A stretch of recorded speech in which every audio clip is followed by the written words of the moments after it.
Most haunted houses don't have to do anything. People walk in, get scared by their own imagination, and go home. The building in this story is different. It sits on the edge of a small town, half finished and already rotting, with plywood windows and a dry fountain full of dead leaves. For 3 Octobers in a row, a group of teenagers used its courtyard as their private stage, taking turns making up the worst horror stories they could think of. Last fall, the crimes in the local news started matching those stories, detail for detail. By the time one of them finally realized the hotel was using their imaginations as a blueprint, the only way to stop it was to tell a story it couldn't stand to finish. On the highway just past the last gas station, there was a place everyone in town pretended not to see. It had been a hotel once, or was supposed to be. Concrete frame, empty window openings, a dry fountain out front shaped like a cracked bowl. The local papers used to call it the Kingsley Motor Lodge when they ran stories about why construction had stopped, but nobody bothered with the name anymore. People just called it the unfinished place. Kids biked past it on their way to the lake. Truckers sped by at night and refused to look directly at it. Adults said things like, they ran out of money, and changed the subject. Liam knew better. In high school, he and 4 friends had turned the Kingsley into their October ritual. Every Friday night that month, they met in the overgrown courtyard, built a small fire in the cracked fountain, and took turns telling horror stories. It started because they were bored and broke, and the town had nothing else to offer. It kept going because the place made their stories feel real in a way basements and backyards never did. The group was always the same. Liam, who loved structure and always showed up with notes. Nora, who laughed loud and then jumped at her own shadow. Malik, who swore he didn't believe in anything paranormal but still refused to sit with his back to the hotel doors. Jess, who treated every story like a performance, hands and voice and expressions all in. Ash, who everyone thought of as Liam's maybe something, even though neither of them had ever actually said the word. They had a rule: no reading off your phone. If you wanted to scare the others, you had to memorize what you wrote or make it up on the spot. No recycled creepypasta, no movie plots. Everything in the circle had to be original content only, as Jess joked. They also had a superstition. Every time they slipped through the loose section of chain link and walked up the cracked driveway, each of them touched the same rusted, no trespassing sign with 2 fingers. Nobody could remember who started it. By their 3rd October, the ritual felt old and comfortable. The hotel was just part of the landscape now. Dark, hulking shape, busted windows, graffiti that never seemed to change. They didn't know that by the end of that month, people in town would be using a different word for the place. They wouldn't be calling it unfinished anymore. They'd be calling it cursed. On the first Friday that year, the air had that thin, metallic feeling that always shows up before the real cold does. Breath came out in small clouds. The last strip of sunset got caught on the edge of the building like fire. Liam was late. Nora and Jess were already sitting on the cracked lip of the fountain when he ducked through the gap in the fence. Malik stood a little way off, towing bits of broken tile into patterns. Ash sat cross-legged by the pile of wood in the center of the fountain, cupping a lighter around a twist of newspaper. The flame reflected in her eyes for a moment before the kindling caught. Liam jogged up, breathless. "Had to help my dad close up the store," he said. "Sorry." Nora tossed him a packet of cheap marshmallows. "Penalty," she said. "You go first tonight." That had been Malik's idea. Whoever was last to show up had to open. It kept everyone on schedule, and, if they were honest, they all kind of liked watching Liam squirm when he got put on the spot. He didn't protest. Not this time.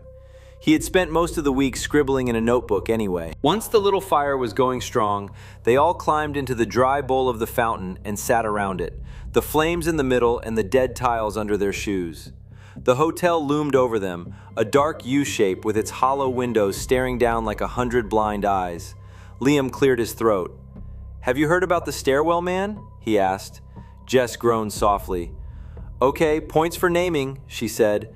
"But if this turns into, there was a guy in a hoodie behind her the whole time, I'm throwing a marshmallow at your head."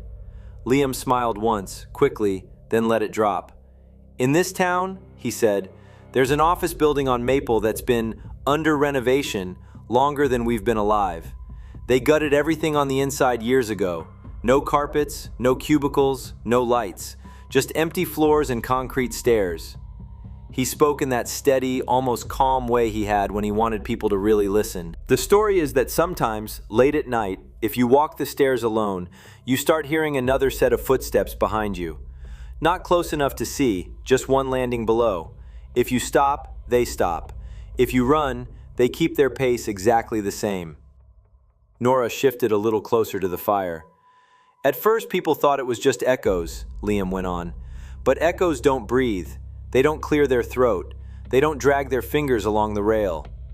He described a security guard, bored and half asleep, doing his rounds in that empty building. The way the air got cold as he climbed. The faint scuff of shoes on concrete that stayed perfectly one flight below, no matter how he sped up or slowed down. He doesn't look back, Liam said, because that would mean admitting there's something there. So he just keeps going, floor after floor, trying to pretend it's in his head. Jess leaned in, eyes reflecting orange. When he finally reaches the top, Liam said quietly, the door to the roof is chained shut from the inside. Someone wrapped the chain around the bar so many times it squealed when he tried to move it. Malik frowned. How's that supposed to work? He asked. If the building's empty... Exactly, Liam said. He's the only one with a key. He's not the one who did it, but the chain is there. He let the paws stretch out, the fire popping softly between them. So he turns around, Liam continued, and for the first time, he looks down. Nora took a slow breath through her nose. Every landing below him is empty, Liam said. Just bare concrete, metal railings, gray walls. No man, no hoodie, nothing. He let that sit for a heartbeat. And then he hears breathing, Liam said. Not from below, from right above his head. Ash's hand tightened on the stick she was using to poke the fire. He doesn't see anything, Liam said, but he feels the air move, like something leaning over the railing one floor up, hanging its head down to watch him. It doesn't matter how many times he climbs those stairs after that. He never sees a shape. The only proof he has is the way the back of his neck feels like someone's hand is already there, not squeezing, just fitting. He finished it simply. The guard quits 2 weeks later. The building never opens. Kids dare each other to go inside and run the stairs. Nobody makes it past the 4th floor. When he stopped talking, there was a moment where nobody moved. Then Jess exhaled loudly. Okay, that was actually decent, she said. You've been practicing. They laughed, tension breaking. Marshmallows went back over the fire. The rest of the night felt normal. They walked home under the kind of clear October sky where every star looks sharp enough to cut you.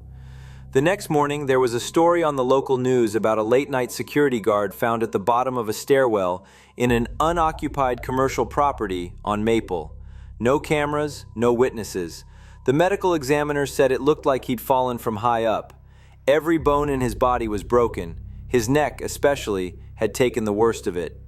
By Monday, kids in school were already whispering that it was the same building from Liam's story. He told himself it was a coincidence, a freak accident at a building everyone ignored.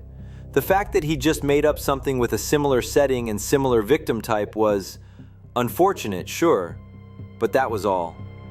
He didn't say a word about it to the others. He didn't want to see his own fear reflected in their faces. The second Friday, they argued about whether to skip. Nora said it felt wrong to sit around telling ghost stories when someone in town had just died under circumstances their brains couldn't stop connecting to last week. Malik rolled his eyes. Security guards fall downstairs, he said. We tell stories about scary buildings. That doesn't mean the story did it. Jess, half joking, half not, suggested maybe Liam should stick to cursed romance plots for a while. Ash didn't say much. In the end, the tradition won. 3 years of October Fridays had built up more momentum than their shared unease. They met at the unfinished hotel again, breath frosting in the beam of Liam's flashlight as he swung it over the dry fountain and the flaking plaster walls. This time, Malik was last. He brought chips by way of apology and took his place on the far side of the fire, where the hotel doorway was at his back, but just out of his peripheral vision. Jess went first. She didn't give her story a name. She never did. It was about a stretch of highway outside town where, if you drove alone after midnight, sometimes the same car would appear behind you over and over, even if you turned off onto different roads. Headlights too close, engine too quiet. Whoever was behind the wheel never passed, never dropped back. She described the feeling of watching that pair of lights in the rearview mirror for so long that they started to look like eyes. She ended with a simple image, a driver pulling into his own driveway and realizing, only when he killed his engine and stepped out into the quiet, that the second car had never actually been behind him at all. It had been waiting in his garage with the door almost closed, just low enough that he had to duck to walk inside. The story was creepy in that slow burn way Jess liked. No gore, no jump scare, just the idea that something could put itself wherever your attention wasn't. They clapped and booed and picked at her plot holes like always. Nobody said, "If a driver dies this week, I'm blaming you." They didn't want to give that thought any more shape than it already had. Saturday passed without any satisfying, ordinary tragedies. So did Sunday. On Monday, a delivery driver failed to show up to 3 different stops. By Tuesday, the town had a new rumor. A car found idling in a drainage ditch, driver's door open, hazard lights blinking. Keys in the ignition, no one inside. No blood on the seat, no signs of a crash. Tire tracks on the shoulder showed the car had swerved suddenly, as if to avoid something that local police couldn't find. Nora refused to come on the group chat that night.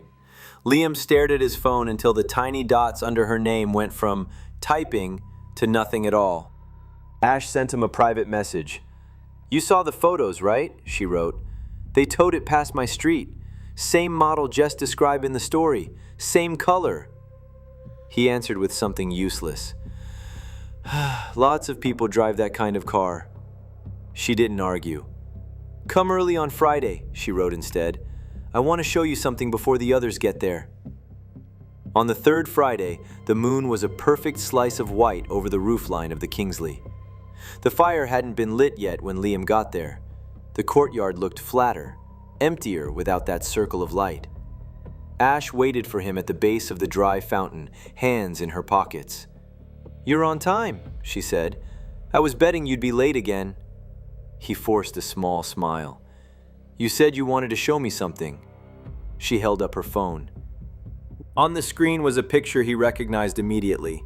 The Kingsley Hotel, back when it had still had glass in its windows and a banner announcing, "Grand Opening, Spring 1998. The sky was bright blue. There were balloons tied to the broken fountain. A man in a suit stood near the entrance, shaking hands with someone off frame. Ash swiped. Another photo. Same building, same angle. This time the windows were gone. The plywood was up. The banner had been torn down, leaving only faded rope ends. A small group of people stood near the road with candles, heads bowed. "What's this?" Liam asked. "Online archive for the local paper," Ash said. "My uncle showed me. They did a piece years ago about the troubled history of the Kingsley." She scrolled down to the article and thumbed the font bigger. "The developer went bankrupt halfway through," she said. "Then a worker fell from the 3rd floor. No harness. They said he slipped." She gave him a hard look. "Guess where he landed?" she asked. Liam didn't answer. "In the middle of the fountain," she said. "Right where we sit." He swallowed. "You think that's connected to—" "I think this place has been breaking people since before we were born," Ash said. "And I think we helped it get creative." She nodded toward the empty doorway of the hotel. "I get the feeling," she said quietly, "that every time we stand out here and pour our worst ideas into the dark, something inside listens. It takes notes. And if it likes the story, it tries it on for size." Her voice stayed steady, but the skin around her eyes looked tired. "You think the building is cursed?" Liam said. Ash shook her head. "I think it's hungry," she answered. "And I think we've been feeding it blueprints." He started to protest, then stopped. "Say you're right," he said instead. "What do we do? Stop coming? Burn the place down? Go tell the cops, hey, the architecture is eating people. Ash looked past him, up at the blank rows of window holes. If we stop coming now, she said, it doesn't erase what we already put in. It just means we'll never know what it does with the rest of it.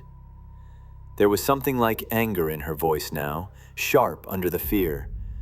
I don't want to just wait around for headlines to match old stories, she said. So we change the rules. We go inside instead of staying out here. We control what we tell it. We watch back. Liam stared at her.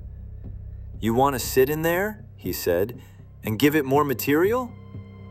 I want to see what happens when it can't hide behind coincidences, Ash replied. If nothing weird happens, great. We all feel stupid, and we go back to telling dumb ghost stories in the fountain. If something does happen, at least we stop pretending this is all in our heads. Footsteps crunched on gravel behind them. Malik and Jess had arrived, Nora trailing a few steps behind with a bag of snacks held like a shield. Ash slipped her phone back into her pocket. Do not tell them yet, she said under her breath. Not until we're all inside. For the first time in 3 Octobers, they built the fire inside the building. There was an old lobby space just beyond the stripped front doors, a wide room with a cracked tile floor and a reception desk that had never seen a guest. Spray paint covered half the walls. The ceiling was open in places, exposing metal and shadows. The air smelled like dust and cold concrete. Every sound they made bounced back in thin echoes. They dragged chunks of broken furniture into a rough circle and lit a small fire in a metal bin Malik found in a corner. The flames painted orange stripes up the nearest column. Nora hated every second of it. You're sure this isn't how abandoned building horror movies start? She asked. Because it feels exactly like the part where everyone still thinks they're fine. Jess laughed, but it sounded a little forced. Relax, she said. We're 5 against 0. The scariest thing in here is probably tetanus. Liam glanced at Ash. She didn't look relaxed. She looked focused, like someone listening for feedback through a wall. Okay, Jess said, clapping her hands once. Who's on deck? Liam surprised himself. I'll go, he said. Nora hissed in mock outrage. Show off, she muttered. You already went first. This one's different, Liam said. And it's my mess, so it's my turn to try and fix it. The others looked at him, suddenly alert. He didn't tell them about the article, or Ash's theory, or the way the fountain picture made his stomach drop. Not yet. That could come later. Right now, he had something else in mind. He took a breath. This story, he said slowly, is about 5 idiots who don't know when to quit. Jess smirked. Relatable content, she said. In the story, Liam went on, they hang out in the wrong place for way too long. They say the wrong things, in the wrong order, in front of the wrong audience. And eventually, they figure out that something in the walls is using their stories as a shopping list. Malik shifted in his seat. Little on the nose, man, he said. That's the point, Liam said. He looked up at the dark balconies and doorways above them. In the story, he said clearly, the thing listening gets greedy. It hears a story about a man falling down a stairwell and it arranges a matching fall. It hears a story about a car that follows you home and it tries that too. It gets proud of itself. It starts to think it's the one writing. The fire cracked sharply, sending a shower of sparks up into the cold air. But then, Liam continued, someone in the story realizes something important. The building doesn't actually know how stories work. Nora frowned. What does that even mean? She asked. It can copy, Liam said.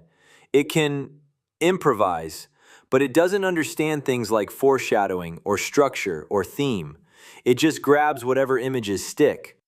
He leaned forward, elbows on his knees. So the idiot who started this mess decides to make a new story, Liam said. One last one.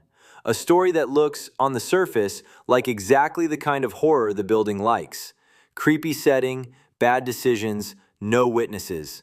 But underneath, every piece of it is wired like a trap. He spoke slowly now, making sure every word could be heard. In this story, he said, 5 people walk into a place that wants to use them, and they tell it about something it cannot stand, something it does not have a shape for, something it cannot copy without destroying itself. Ash was watching him with that same focused stare. In the middle of the story, Liam said, when it expects a death, it gets a refusal. When it expects fear, it gets boredom.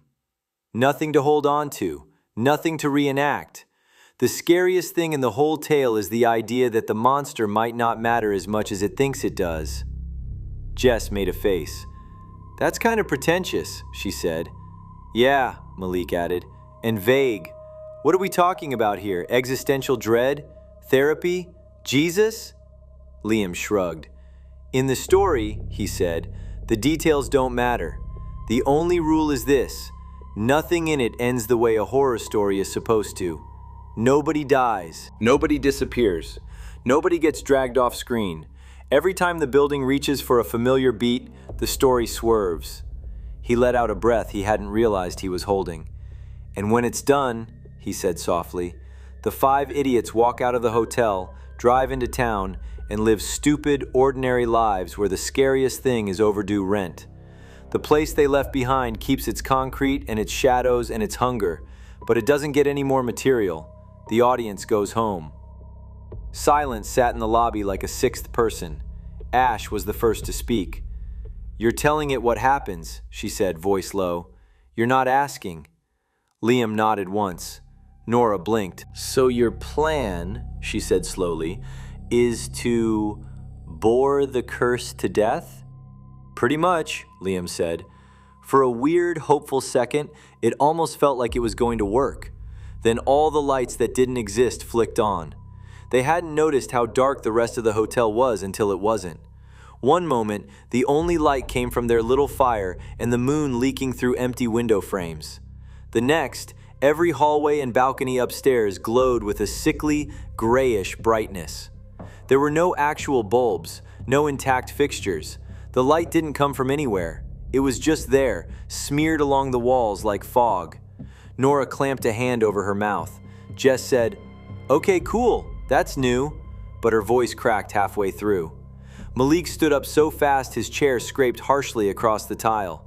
"Ash," he said, not taking his eyes off the glowing doorways. "You want to tell us your theory now?" She barely glanced at him. "It heard you," she said to Liam. "That's all I'm sure of." Something moved on the second-floor balcony. Not a figure exactly, more like a patch of the strange light thickening, then thinning, as if something large had leaned forward and then back again. All at once, the lobby got very quiet. Even the fire seemed to hesitate.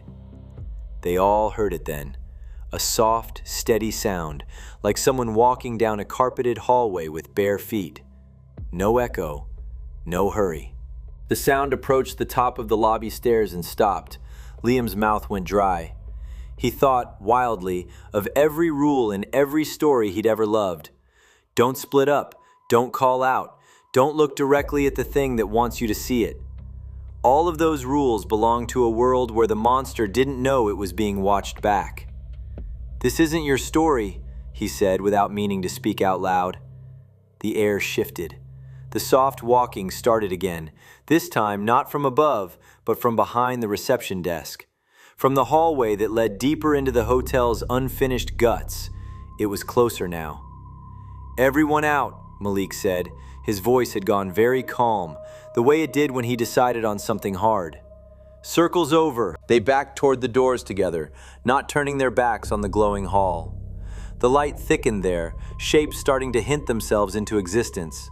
An almost rail, an almost hand, an almost face where the shadows refused to agree on features. Nora's heel bumped against the threshold. She spun and bolted through. Jess went after her, then Malik, then Ash. Liam stayed for half a heartbeat longer, caught in the pull of the thing trying to finish the scene. The hotel wanted someone to stay. It didn't need all 5. He recognized the beat, the sacrificial friend, the one who buys the other's time. It was the most obvious move in the book. He refused it.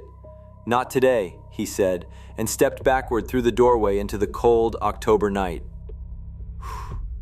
The instant his foot left the tile and hit cracked pavement, the lights inside went out. Not dimmed, switched off. The only glow left came from the small fire in the bin, which now looked pathetic and ordinary, a trash burn in an abandoned lobby. Behind them, the hotel stood in its usual silence. No footsteps, no breath, just the shape of the building against the sky. They didn't speak until they were back at the fence. Nora was crying quietly. Jess's hands shook when she tried to dig her car keys out of her pocket. Malik kept looking over his shoulder. Ash finally broke the silence. "It didn't like that," she said. Liam let out a humorless laugh. "Good," he answered.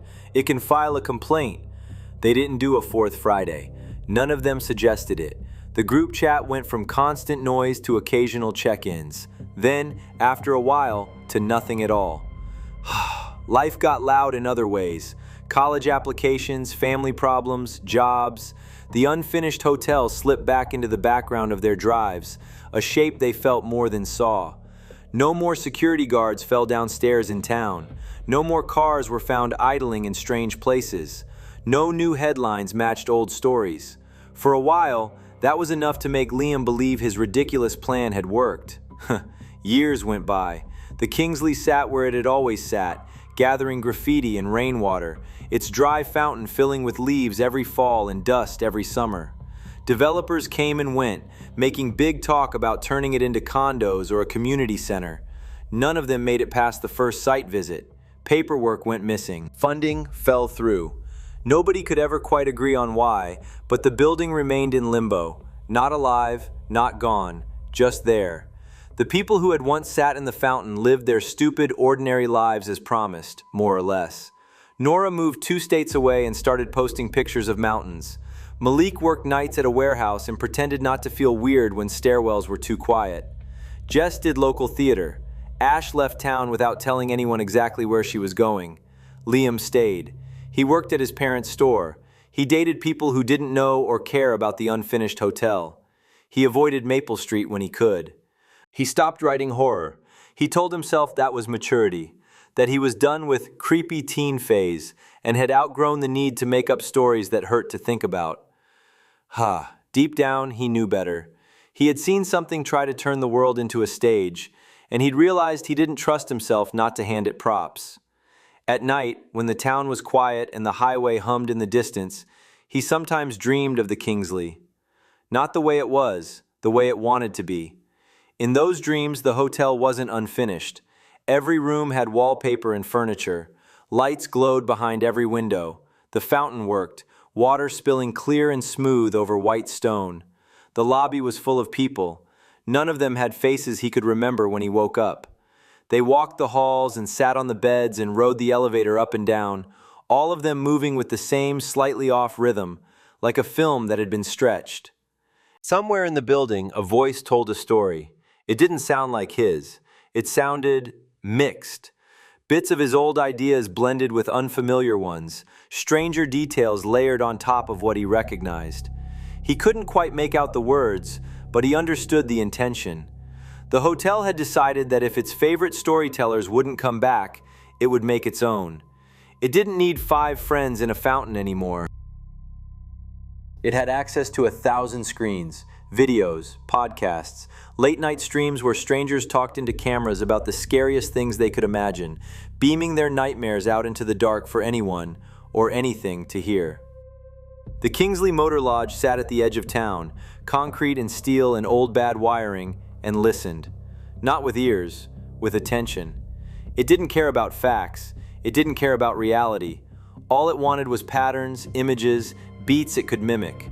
It had learned one lesson very clearly from Liam's last story in its lobby. If you tried to box it in, it could simply reach past you. Stories flowed everywhere now. On some level, the hotel understood that. It didn't need them to stand in its courtyard. They had already given it the most important piece. The idea that a made-up horror, if fed enough fear, doesn't have to stay on the page. Somewhere out there, in a different quiet town, a different group of friends sat around a different cheap fire, recording themselves as they tried to scare an invisible audience. They uploaded the video and went to bed. On the screen, one of them glanced past the camera at something just over the filmer's shoulder and hesitated. It was nothing. Of course it was nothing. They would tell themselves that again when they woke up and saw how many views they'd gotten overnight. Kingsley Motor Lodge did not move. It didn't have to. It just kept listening. It kept collecting. It waited for the next story it liked well enough to try on. Because somewhere along the way, the unfinished hotel had decided something Liam had been too scared to admit out loud. Monsters don't need bodies first. They need blueprints, and people are very good at drawing those up for free into microphones at 2 in the morning. On some nights, the old concrete shell on the edge of town felt less like a ruin and more like an antenna, catching every whispered nightmare and half-joking campfire tale that drifted through the dark. Most of those stories stayed what they were meant to be, late-night background noise, forgotten as soon as the screen went dark. The dangerous ones always started the same way. Someone insisted it was just for fun. Someone laughed to make the room feel normal. Someone kept talking after their own voice had gone thin. And somewhere no camera could quite focus, a place that had been listening for far too long quietly decided it wanted to see how the ending looked in real life.